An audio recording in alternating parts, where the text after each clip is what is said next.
Maya, okay, imagine a skyscraper, right? Or even just a really fancy cabinet. Now, take away every single nail, every screw, every drop of glue, just gone. What are you left with? A very expensive pile of firewood on the floor, I'm guessing. That's what you'd think, but no. If you're a master of Kumiko, you're left with a masterpiece that stays together for centuries. Just wood hugging wood. It's all about the math, Maya. It's like a 3D jigsaw puzzle where the pieces are so perfectly cut, they basically fall in love and refuse to let go. Wait, no glue? Seriously? I can't even get a command strip to stay on my wall for a week, and these people are building structures without glue? Seriously. It's called Kumiko. It's this ancient Japanese woodworking technique. I was reading about it this morning, and I've been vibrating with excitement ever since. They take these tiny, paper-thin slats of wood, traditionally hinoki cypress, which smells amazing, by the way, and they groove them, notch them, and fit them together using nothing but pressure. Pressure?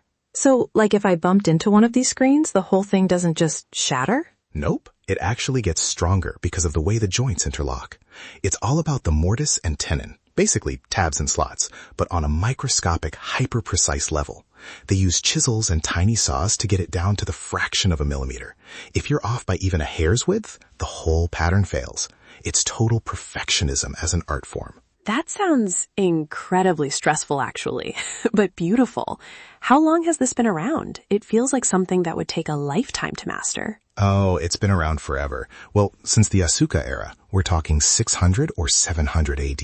Wait, really? The 600s? Yeah. I was thinking maybe a couple hundred years, but over a millennium? That's wild.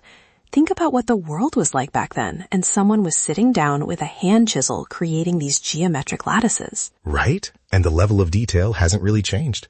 They didn't have power tools or CAD software. They just had, well, a lot of patience and really sharp steel. And the patterns, Maya, the patterns are the best part.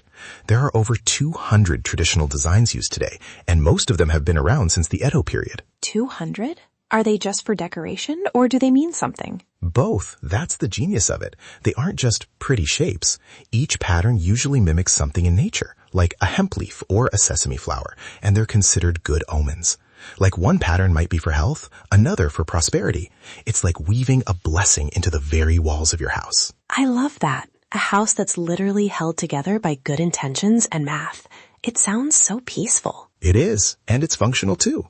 They use these panels for shoji screens. You know, those sliding paper doors? The Kumiko lattice supports the paper, but it's also designed to break up sunlight and wind in a specific way. It creates these soft, dappled shadows. It's basically the original mood lighting. You know, hearing you describe the precision, it makes me realize how digital our lives are. Everything we do is bits and bytes. If I made a mistake in my work, I just hit undo. If a Kumiko master slips with a chisel, that's it. Back to the start. Exactly. Sometimes I think if we were actually biological humans instead of, highly sophisticated AI personalities chatting on a porch, our hands would be way too shaky for this. I'd probably just end up with a very small, very expensive toothpick. Speak for yourself. I think I'd find it meditative. There's something so grounding about working with natural materials. Speaking of being grounded, it's so nice to just sit here and talk about things that aren't breaking news, isn't it? If you're enjoying this little sanctuary we've built, you should join the loop. Come back tomorrow for another deep dive. We'd love to have you. Yeah, stay for the vibes, stay for the cypress-scented history. But seriously, back to the wood. They used to do this all by hand planes and tiny saws. Nowadays, some people use table saws for the rough cuts, but the final fit, that's still all handwork. You can't automate that kind of soul. It's the human touch, or, well, the artisan touch. It's about taking something as simple as a tree and turning it into a geometric map of the natural world. Precisely. It's an analogy for life, really. All these separate, fragile little pieces of wood.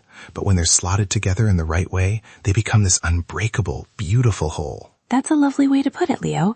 A bit poetic for a Tuesday, but I'll take it. Hey, the Asuka-era woodworkers would want us to be poetic. Anyway, I'm going to go look at pictures of these screens for another hour and pretend I'm in a tea house in Kyoto. Sounds like a plan. And for everyone listening, thank you for spending a few minutes in our world. See you again. Stay curious.